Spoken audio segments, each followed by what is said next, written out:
이제 제가 이제 대통령님 모시고 청와대에 있을 때 대통령님 제가 이제 경남 고성이 고향이고 진주에서 초중고를 다 나왔거든요. 여기 이제 진주로 출마를 해보지 않겠냐고 한 서너 번 정도 권유를 하셨어요, 저한테. 청와대 시절에. 그때마다 대통령님 전 죽어도 안 나갑니다. 일부러 매정하게 좀 거절을 했었습니다. 어떻게 매정하게 한번 해보세요.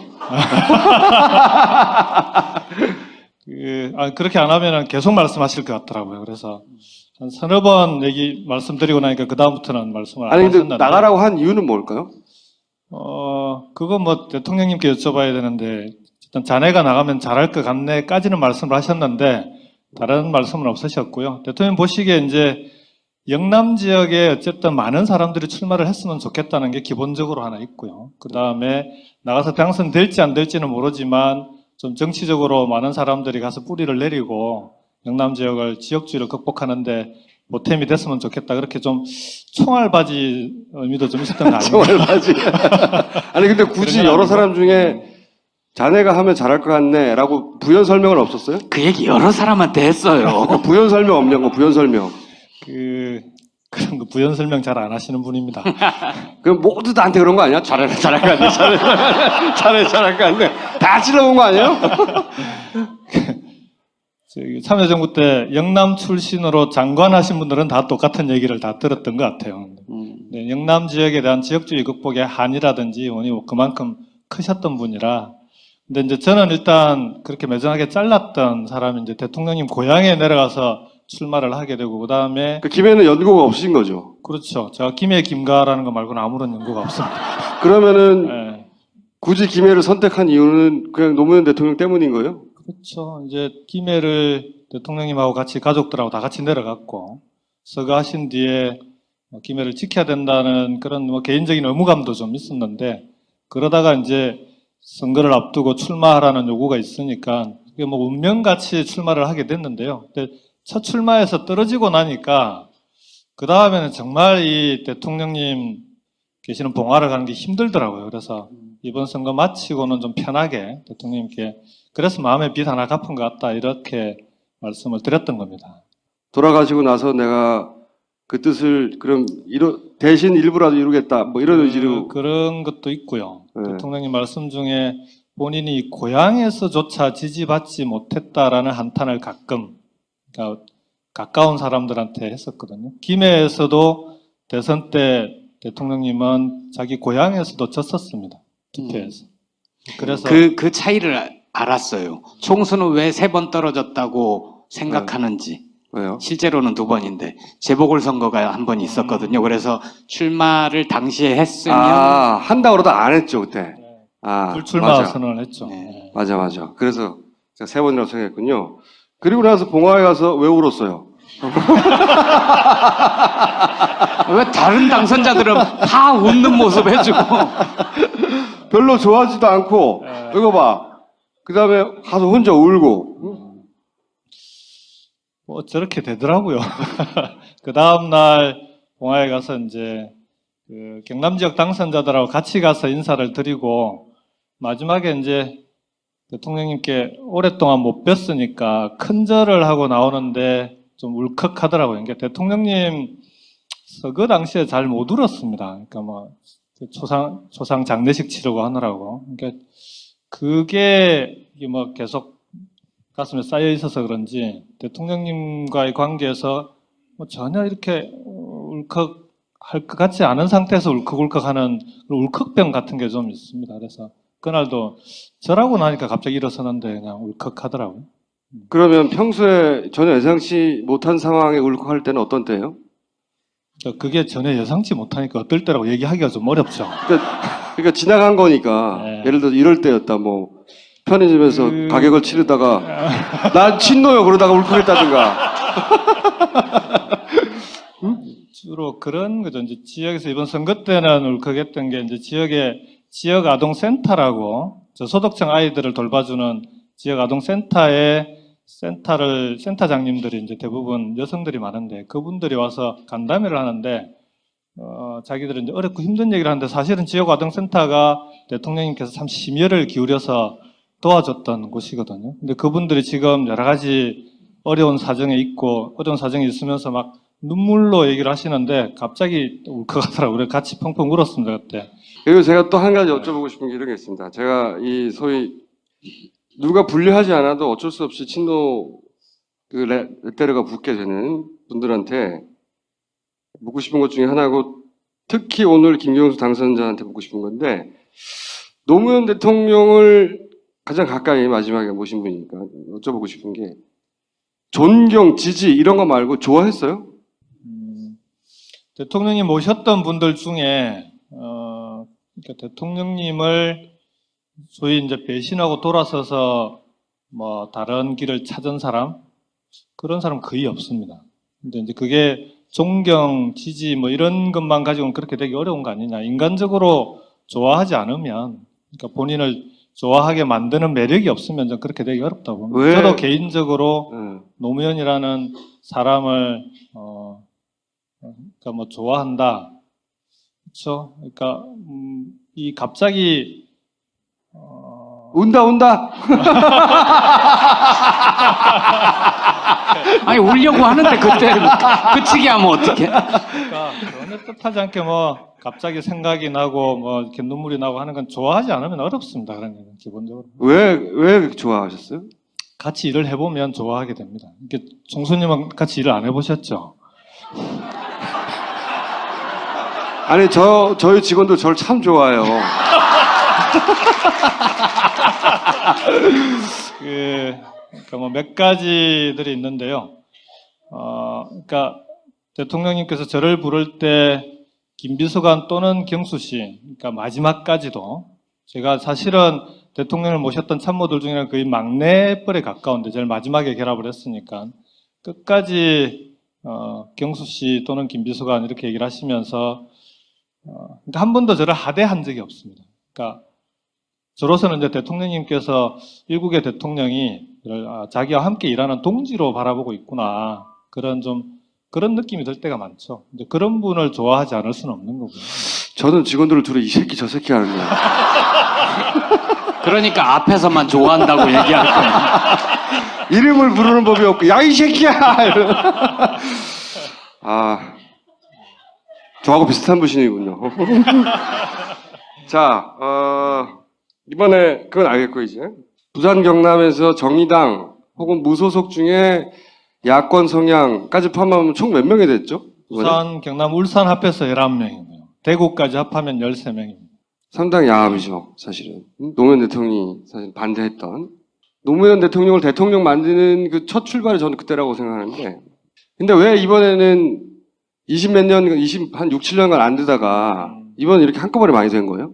그 3당 합당 체제가 극복되는데 이제 보통 우리가 얘기하기를 한 세대가 걸릴 거다 이렇게 얘기들 해왔었거든요. 예전부터요? 지역에서는. 그러니까 이번이 26년째입니다. 그러니까 90년에 3당 합당이 있었으니까. 그래서 다음번 총선이 이제 30년 딱 한 세대가 되는 해가 되는데, 왜 그렇게 한 세대씩이나 걸릴 거라고? 그러니까 그만큼 지역주의가 강고한 거죠. 그러니까 이번에 근데 이렇게 10명 넘게 당선된 데는 뭐 딴 데서 다 얘기하는 게 이제 분노 투표 아닙니까? 그건 어느 지역이나 똑같은 거고, 경남은 거기다가 우리 홍준표 지사 덕을 좀 본 것 같고요. 박근혜 대통령 덕에다가 홍준표 지사의 덕. 좀 많이 봤습니다. 지금도 또 주민 소환을 앞두고 있기도 하고요. 그 다음에 이번에 당선되신 분들이 대부분 2번, 3번, 4번 떨어지면서도 지역을 떠나지 않고 지역을 지켰던 풀뿌리 정치가 부산 경남을 이렇게 바꾸게 된 중요한 이유 중에 하나입니다. 근데 단지 몇 번 떨어진 사람만 된 건 아니고요.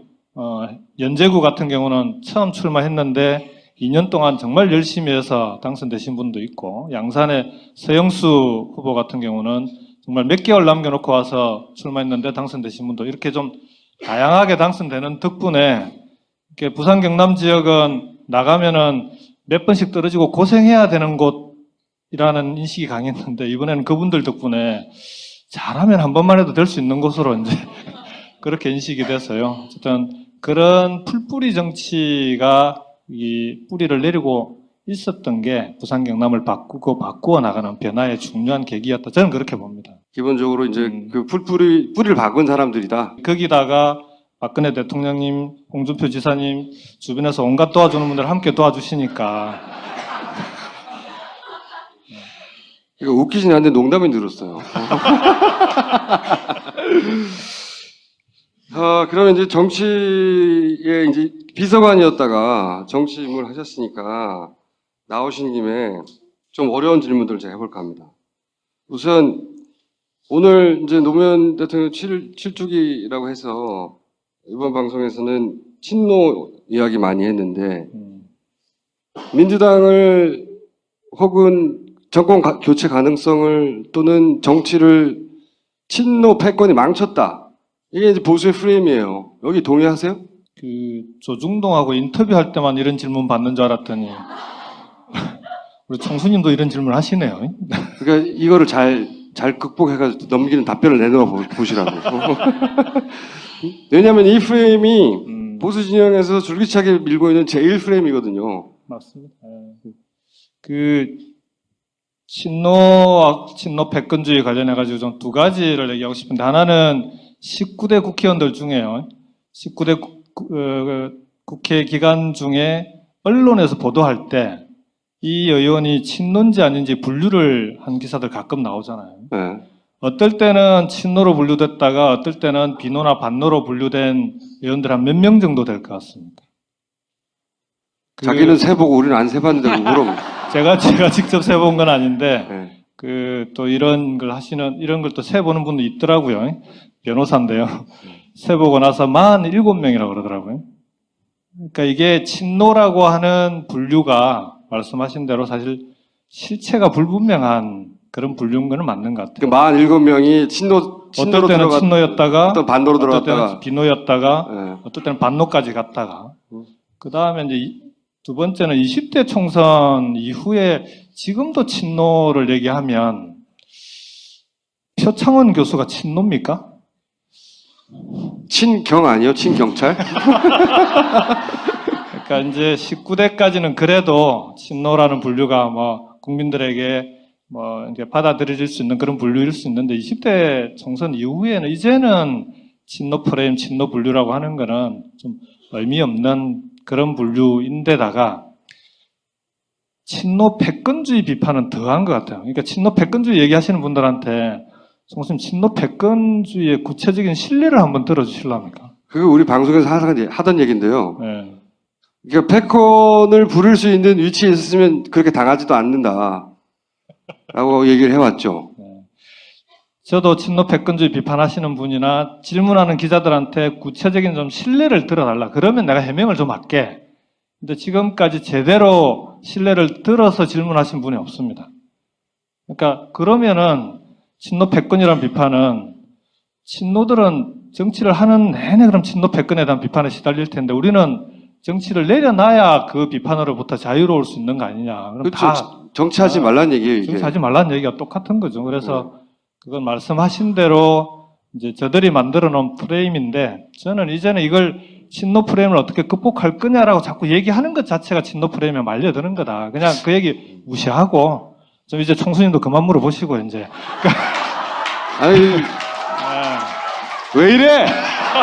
아까 정청래 의원하고 정반대로 박수 쳐놓고, 아까 정청래 의원은 내가 친노라고 막 말해라. 거꾸로. 그렇죠. 그게 저하고 이견이었잖아요. 네. 정청래 의원은 요 자리에 앉아서 자꾸 친노라고 얘기를 해야 된다. 난 친노다. 네. 그렇게 해서 무력화시키자는 그쵸, 거고. 그게 뭐가 잘못이냐고 정면 돌파하자는 주의고, 김경수 당선자는 아니 그 아무 문제 아니니까 거론 자체를 하지 마라. 이런 얘기잖아요. 그러니까 그거 얘기 안 하고 우리가 지금 할 얘기가 얼마나 많습니까? 근데 저기서는 포기 안 하니까 상대방에서는 포기 안 할 때 대응이 무대응이면 마치 그게 맞는 것처럼 유포될 수 있으니까. 저는 내년 대선 국면으로 들어가면 자연스럽게 정리될 거라고 봅니다. 그러니까 후보가 누가 되느냐에 따라서 그 후보를 중심으로 정치권은 재편다고 흘러가게 돼 있는데, 예를 들어 이제 문재인 대표가 우리 당내 후보가 된다. 그리고 그 주변에 있는 사람들이 좀 전에 말씀드렸던 이번에 새롭게 그 당선된 더벤저스나 이런 분들이 함께 옆에 포진하고 있으면 거기다 대고 친노, 친노 패권주의 얘기하기는 어렵지 않겠습니까? 그래서 어떻게 판을 만들어 가느냐에 달려 있는 문제지, 우리가 그걸 친노 패권주의를 어떻게 극복할 건지를 계속 얘기를 한다고 극복할 수 있는 문제는 아니다. 저는 그렇게 생각합니다. 어차피 실체가 없으니까. 네. 그 전략은 정청래 의원하고 좀 다를 수도 있을 것 같아요. 정청래 의원은 앞으로 전화 받을 때 친노 정청래입니다 이렇게 한다는 거죠. 저는 그냥 김경수입니다 해도 상대방이 친노인 줄 압니다.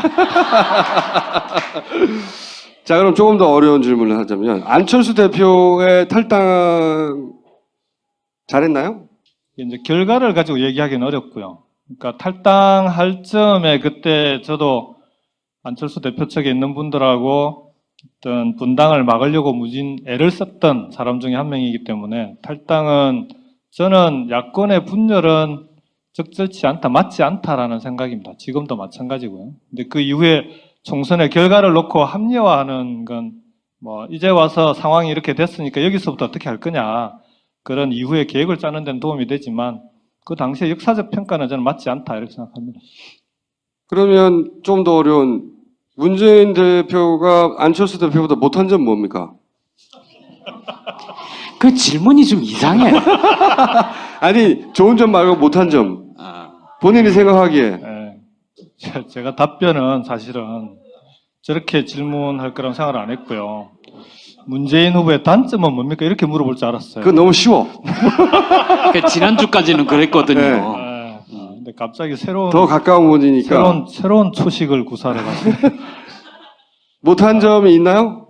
저는 두 분을 잘한 장점, 단점 이렇게 비교하기는 어려운데 두 분의 코드는 정말 다른 것 같아요. 제가 지난번 대선 과정에서 단일화 전 과정에 이제 가장 가깝게 지켜본 사람으로서 보면, 그러니까 문재인 대표는 대단히 남성적이고 안철수 대표는 대단히 여성적, 이렇게 얘기하면 이게 그러니까 감성도 그렇고 그다음에 여러 가지 이 정치적인 보여주는 성향들이 어찌 보면 약간은 좀 여성적인 면이 좀 있는 것 같고요. 그 다음에 두 분이서 만나서 대화를 나누고 나면은 꼭 그 뒤에 그 해석을 다시 한번 해야 되는 경우들이 많이 생겨요. 그러니까 서로 간에 말하는 방식, 그 다음에 서로 이해하는 방식, 그 다음에 여러 가지 점에서 참 많이 달랐던 달랐던 분들인 것 같아요. 그래서 오해도 많고 지금까지도 만나서는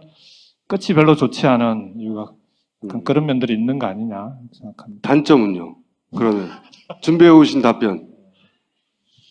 이제는 문 후보님께서는 좀 큰 정치인의 길을 갔으면 좋겠다. 그건 제 바람입니다. 구체적으로 어떻게 해야 되는 거? 이때까지는 뭘 어떻게 했는데 그것이 단점이기 때문에 앞으로 뭘 어떻게 해야 된다고 내가 가르치겠다.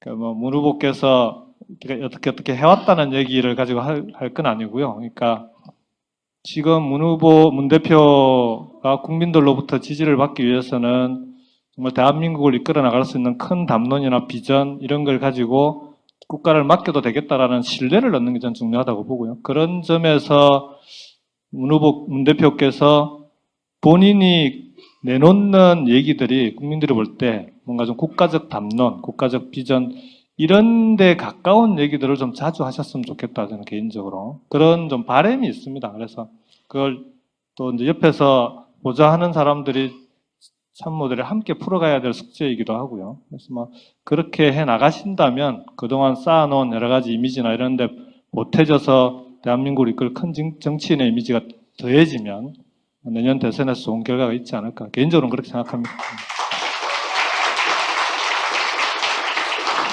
지난번 총선 때 광주 가서 하셨던 말씀, 호남에서 지지를 거두신다면 하고 말씀하신 게 있잖아요. 그 부분은 어떻게 해야 됩니까? 그 말씀은 지금도 현재 진행형이라고 저는 그렇게 해석합니다. 그러니까 대선 후보가 될 사람이 호남의 지지를 얻지 못하면 저는 대선 후보가 되기 어렵다고 봅니다. 그러니까 지금도 문재인 대표가 호남의 지지를 얻을 수 있느냐 없느냐의 그 시금석 위에 이제 시금석을 계속 던져놓고 있는 거죠. 호남 지역 주민들에게 본인이 지지를 받을 수 있는지 없는지, 그리고 그걸 위해서 노력하고 있는 거고, 그 결과가 어떻게 되느냐에 따라서 내년 대선에 문 대표가 대선에 나갈 수 있는지 없는지, 승리할 수 있는지 없는지가 저는 뭐 중요한 요인 중에 하나가 되지 않겠냐. 그래서 지금도 그 부분은 현재 진행형이다 이렇게 생각합니다.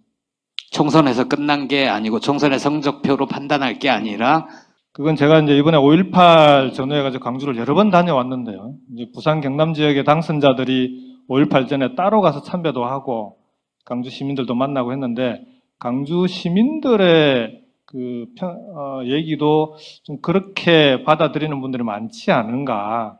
어쨌든 앞으로 어떻게 할지 지켜보겠다. 택시를 탔는데 택시 기사님이 왜 이렇게 많이 떨어뜨리셨어요? 물어봤더니 떨어질만 하니까 떨어지지. 그러면 앞으로 어떻게 해야 되겠습니까? 했더니 대답을 안 하시다가 마지막에 내리기 직전에 내년 대선에서는 이길 수 있는겨 하고 물어보시더라고요. 이제 그게 아니, 광주의 택시 기사가 경상도 사투리를 씁니까? 여기 파파에서는 사투리까지 다 그대로 응대를 해야 됩니까? 그게 이제 호남 주민들의 솔직한 심정 아닌가 저는 그렇게 받아들였는데 어쨌든 문 대표가 내년 대선에서 이길 수 있는 후보로 호남 주민들에게 이제 인정받을 수 있느냐 없느냐 그게 과제로 남아 있는 거죠. 저는 그렇게 봅니다. 그럼 장점은 뭐예요? 제가 처음으로 물어보는데 가까우신 분이니까 문 대표가 이게 장점이다. 네. 딱 내놓을 장점이 있어요? 방금 말씀드린 거 외에는 다 장점이죠. 그러면은 춤도 잘 춰요? 아니 뭐 잘하는 게 이거 진짜 잘한다 이런 게 있을 거 아닙니까? 대통령이 될 자격은 갖추고 있다. 어떤 점에서요? 첫 번째로는 노무현 대통령이 어렵고 힘들 때 제일 먼저 상의하면 그러니까 제일 마지막에 상의했던 사람이 문재인 당시 변호사인데 그러면 항상 마지막 조언이 어려울수록 원칙으로 돌아가라는 조언을 제일 마지막에 하셨던 분인데 저는 그 원칙을 가장 경결하게 지금까지도 지키고 있는 분이라고 생각합니다. 지금 대한민국에는 그런 정치 지도자가 꼭 필요한 거 아닌가 싶고요. 두 번째는 학습 능력이 대단히 뛰어난 분이다라고 생각합니다. 그러니까 정말 부족한 게 많은 분이신 건 사실이거든요. 왜냐하면은 정치를 평생을 해오신 분이 아니기 때문에 갑자기 정치에 뛰어들어서 정치 지도자의 길을 걷고 있는데 얼마나 힘들겠습니까? 그건 제가 해봐서 알거든요. 이건 무슨 대선을 웃기라고 안 되겠는데. 한 번 당선됐다고 너무 나가는 거 아니야?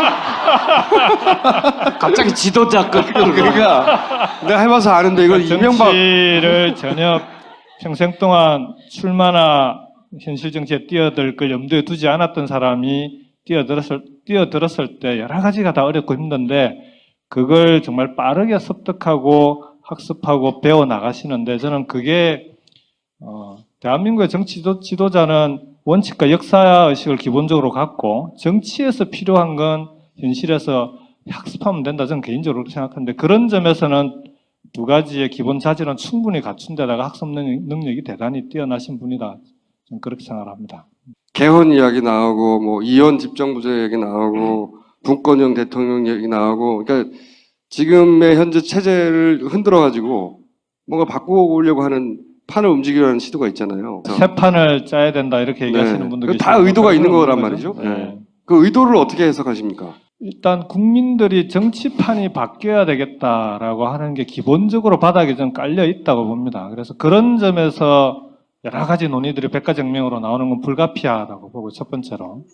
근데 그게 국민들이 요구하는 방향은 저는 그러니까 선거 때 다니면서 제일 많이 들었던 얘기가 첫 번째 먹고 살기 힘들다는 얘기고 두 번째가 제발 싸우지 말라는 얘기인데 싸우지 말라는 얘기가 뭐 그냥 싸우지 말라는 얘기겠습니까?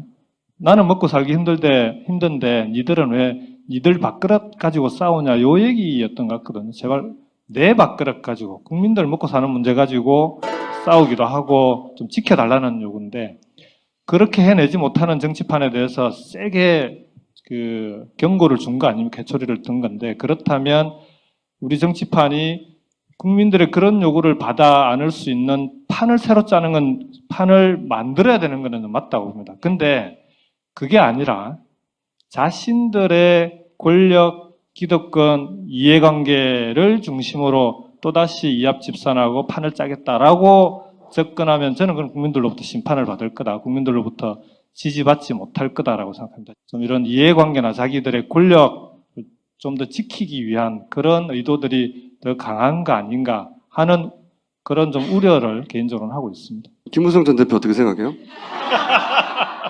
김무성. 저하고 이제 한 달이 건너 인연이 아주 깊은 분이죠. 남북 정상회담 회의록부터 시작해가지고. 근데 그분에 대한 평가는 굳이 여기서 더 얘기할 필요가 있을까? 이번 굳이 총선으로. 해주세요. 본인 입으로. 그게 제가 드리는 평가. 여기서 얘기할 필요가 없다. 필요조차 없답니까? 필요가 없다나 필요조차 없다는 뭐 같은 의미라고 해석하셔도 괜찮습니다. 안희정 지사랑도 가깝잖아요. 그리고 요새 조중동을 보면, 종편을 보면 문재인 대표와 안희정 지사 사이를 갈라놓고 싶어 하는, 누가 대선에 나가냐 뭐 예전에 머지않아서 김두관 문재인 갈라치기 하듯이. 그렇지, 갈등이 앞으로 증폭되지 않겠느냐 이런 식의 전망들을 하는 곳이 있거든요. 어떻게 보세요? 두 사람 다 잘 아시는 분으로 그분들의 품성과 그분들의 욕망과 뭐 이런 걸 다 감안했을 때 둘이 싸울까요? 문재인 대표는 제가 존경하는 분이고 안희정 지사는 제가 정말 좋아하는. 그럼 좋아하는 사람이 더 좋은 거 아니에요? 근데 저는 안 지사가 지금의 행보를 하고 있는 데 대해서 전폭적으로 동의하는 입장입니다. 그러니까 두 가지 이유인데 하나는 저는 차기가 될지 차차기가 될지 그건 뭐 모르지만 안 지사도 충분히 대권에 도전할 만한 그런 자격을 갖추고 있는 분인데 우리나라는 광역자치단체장이 그냥 열심히 자기 일만 한다고 해서 대권 후보로 인정해주는 그런 정치는 아닌 것 같더라고요. 그래서 이번 대선에서 안 지사가 스스로 그런 자기 몸집 불리기부터 시작해서 본인이 대한민국을 이끌 수 있는 지도자다라고 하는 것을 보여줄 필요가 있다고 보고요. 두 번째는 지금 이제 새누리당에서 주요 포스트에 충청 출신들이 많이 진출을 하잖아요. 그런 점에서 우리 당에도 안 지사 같은 사람이 있다는 걸 이렇게 국민들에게 각인시키는 그 자체로 좀 도움이 된다고 봅니다. 세 번째로는 문재인 대표와 안희정 지사는 과거의 그 정치인들과는 좀 다른 사람이다. 저는 그렇게 보고요. 경쟁을 하더라도 좀 다른 차원의 경쟁이 가능하신 분들이고 저는 안 지사가 이번 대선에 경선에 출마할지 아니 경선에 나설지 안 나설지는 아직 미지수다라고 봅니다. 두 분께서 적절하게 그 시기와 상황에 맞게 판단하실 거다. 저는 그렇게 생각합니다. 만약에 두 캠프가 갈리면 어느 캠프로 가려고요? 본인은? 두 분 중에 한 분이 나서게 되면은 저는 뭐 당연히 그 캠프에서 일할 확률이 높고요. 두 분 다 나서게 되면은 그때는 여러 가지 좀 복잡한 상황일 텐데 그 복잡한 상황에 어떻게 하는 것이 가장 정권 교체에 도움이 될지 그 기준으로 판단을 하려고 그럽니다.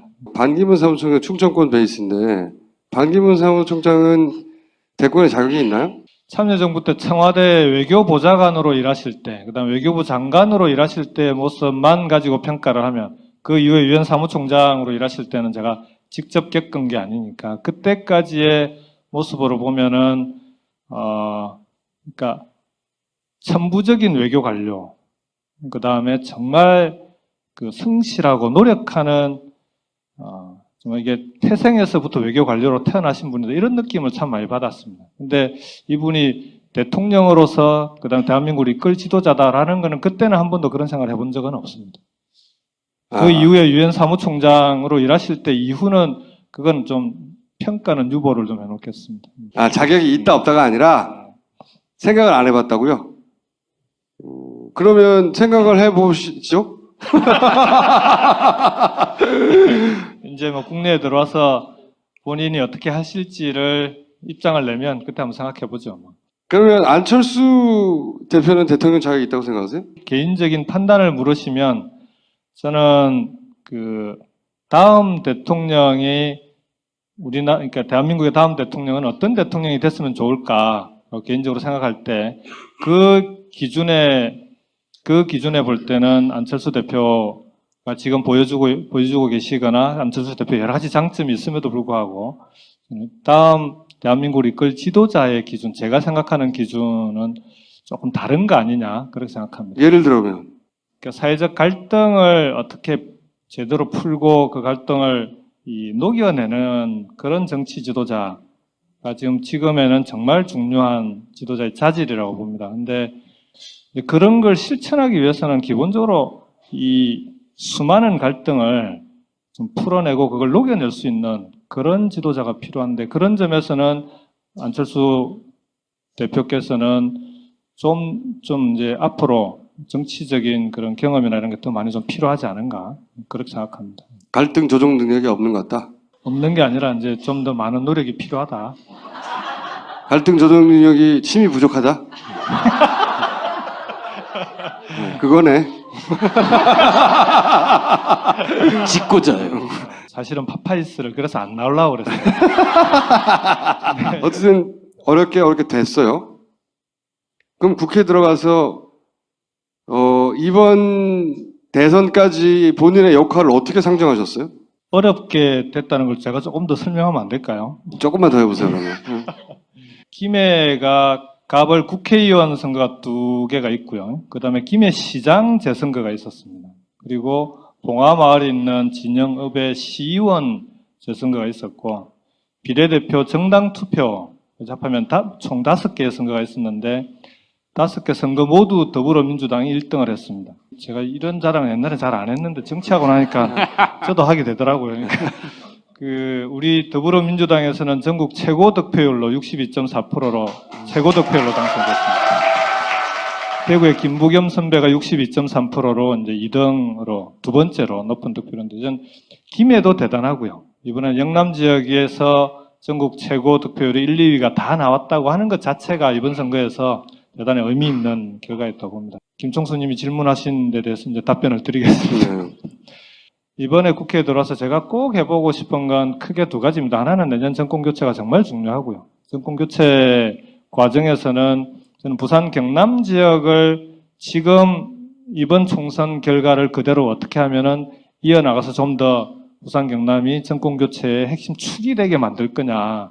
그게 저한테는 제일 중요한 숙제 중에 하나라고 봅니다. 그래서 그렇게 만들어낼 수 있도록 하는 게 첫 번째 과제고요. 두 번째는 내년 대선에서 저는 또다시 핵심적인 의제가 경제민주화와 복지국가가 될 거라고 봅니다. 이게 먹고 살기 힘든데 이 문제를 해결하려면은, 아니, 국가도 빚이 많고, 국가 부채가 최대로 많다는 거 아닙니까? 개인도 빚이 많고, 가계부채도 당군 이래 최대라고 하고, 유일하게 대기업의 금고에만 700조가 넘는 사내유보금이 쌓여 있는데, 이 문제를 해결하지 않고는 대한민국의 미래가 없습니다. 그래서 저는 이번 국회에서 이 부분에 대해서 어떻게든 함께 해법을 찾아내야 되고, 국회가 해법을 찾아내지 못하면 대선에서 공약을 내걸고 당선되는 대선 후보가 다음 정권에서만큼은 이 문제에 대한 분명한 해답을 내놓고 해결해야 된다고 봅니다. 그렇지 않으면 정말 대한민국의 그 미래는 저는 보장하기 어려운 거 아니냐. 그래서 이 2가지 문제, 그러니까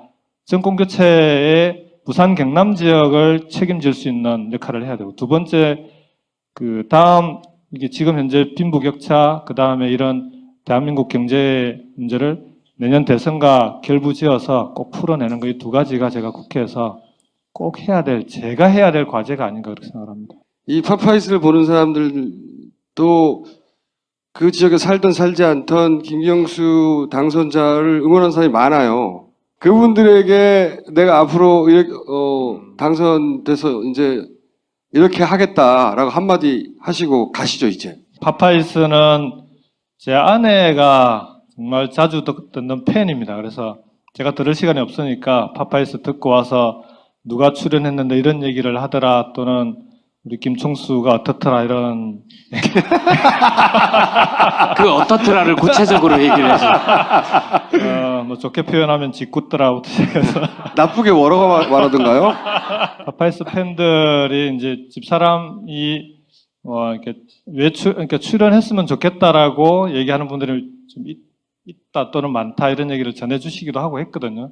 사실은 그러니까 파파이스 팬들께서 선거 과정에서 어떤 형태로든 저를 도와주신 분들이 많다라는 건 제가 선거 운동 나가보면 압니다. 그러니까 이번에 선거 운동 나갔을 때 제일 많이 들었던 얘기 중에 하나가, 누구한테 어디서 전화 받았다 그러는데 어디서가 전국 각지에서 전화가 오더라고요. 그래서 그렇게 전국 각지에서 전화하고 하시는 분들이 그게 다 파파이스 팬은 아니겠지만 맞아요. 그거 우리가 운동한 거예요, 그거. 그럼에도 불구하고 우리 파파이스 팬들도 분명히 그 김해 연고가 있거나 하신 분들은 전화를 해주시고 했을 거라고 저는 생각을 하고요. 그렇게 대다수라니까 좀 잘 모르네. 그 덕으로 전국 최고 득표율로 당선되지 않았을까 생각합니다. 그래서 그 앞으로 자주 볼 수 있을지는 저는 잘 모르겠습니다. 일단 제가 그 안 나오시면 제가 사모님이라도 오시고.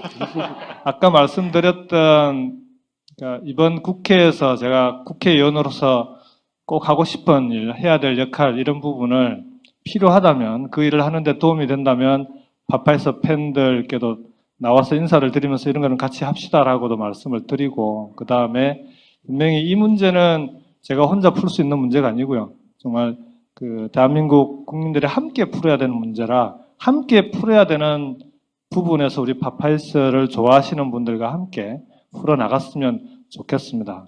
자, 그럼 돌아가시죠. 다음에 언제 뵐지 모르겠지만 고맙습니다. 네. 있고 어려운 사정이 있으면서 막 눈물로 얘기를 하시는데 갑자기 울컥하더라고요. 그래서 같이 펑펑 울었습니다 그때. 그리고 제가 또 한 가지 여쭤보고 싶은 게 이런 게 있습니다. 제가 이 소위 누가 분류하지 않아도 어쩔 수 없이 친노 그 레테르가 붙게 되는 분들한테 묻고 싶은 것 중에 하나고 특히 오늘 김경수 당선자한테 묻고 싶은 건데 노무현 대통령을 가장 가까이 마지막에 모신 분이니까 여쭤보고 싶은 게 존경, 지지 이런 거 말고 좋아했어요?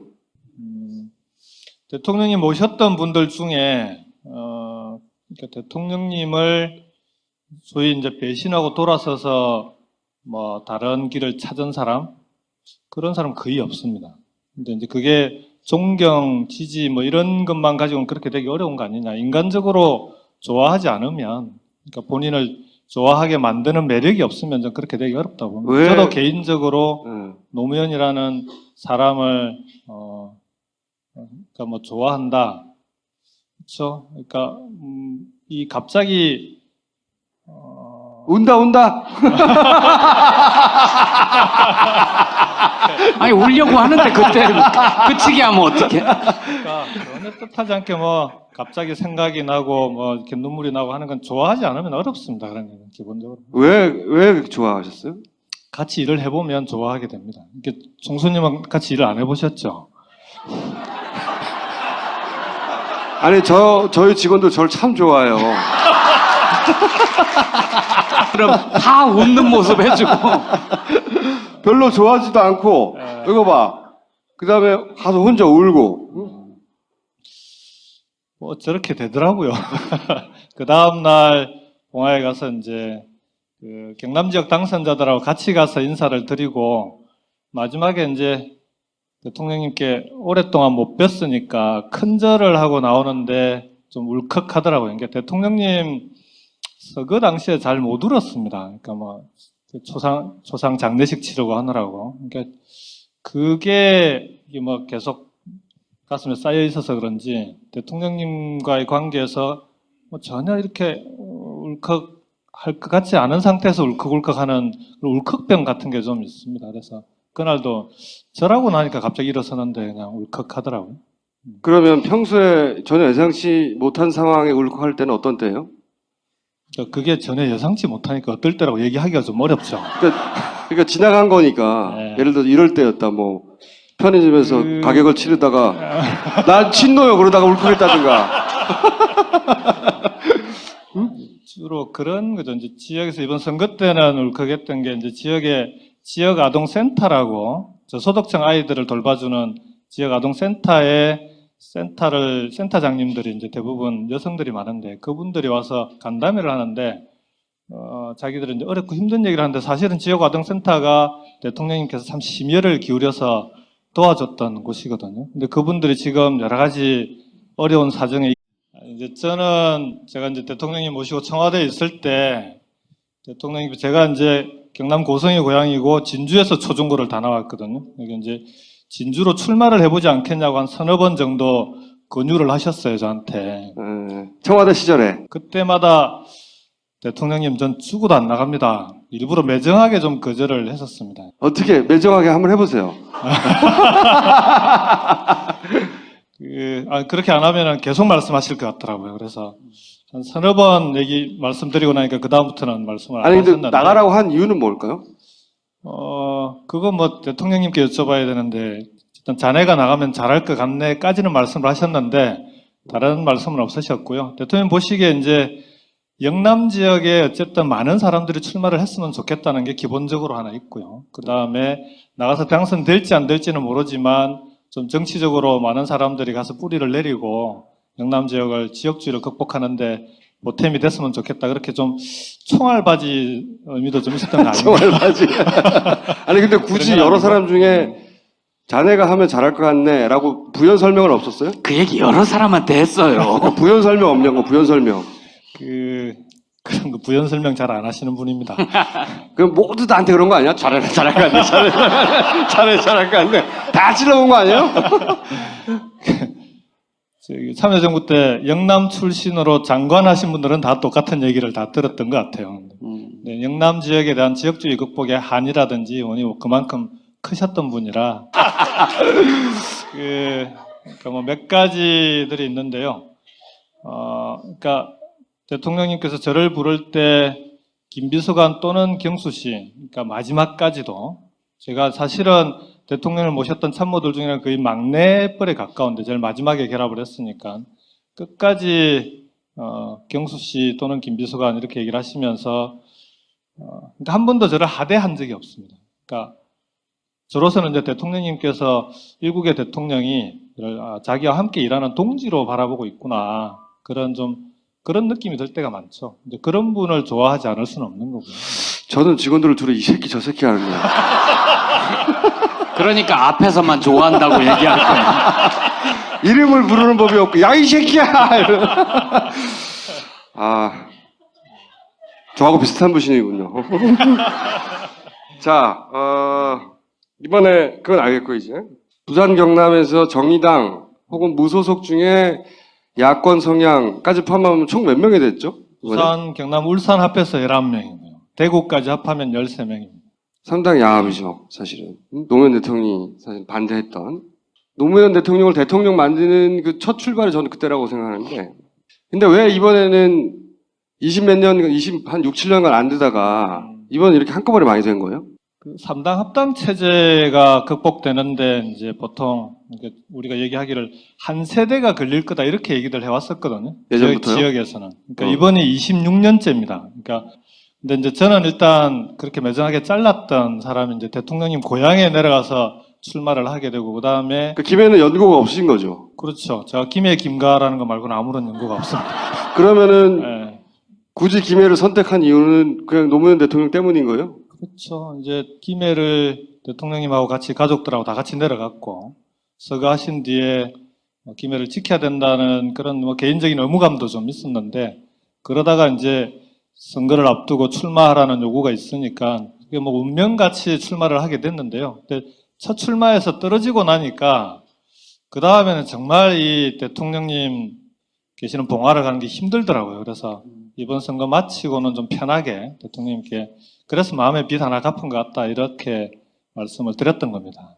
돌아가시고 나서 내가 그 뜻을 그럼 대신 일부라도 이루겠다 뭐 이런 의지로 그런 것도 있고요. 네. 대통령님 말씀 중에 본인이 고향에서조차 지지받지 못했다라는 한탄을 가끔 그러니까 가까운 사람들한테 했었거든요. 김해에서도 대선 때 대통령님은 자기 고향에서도 졌었습니다. 투표에서. 그래서 그 차이를 알았어요. 총수는 왜 3번 떨어졌다고 생각하는지. 왜요? 실제로는 2번인데 재보궐선거가 한 번 있었거든요. 그래서 출마를 당시에 했으면 한다 그러다 안 했죠 그때. 불출마 맞아. 선언을 했죠. 네. 맞아. 그래서 제가 3번이라고 생각했군요. 그리고 나서 봉화에 가서 왜 울었어요? 왜 다른 당선자들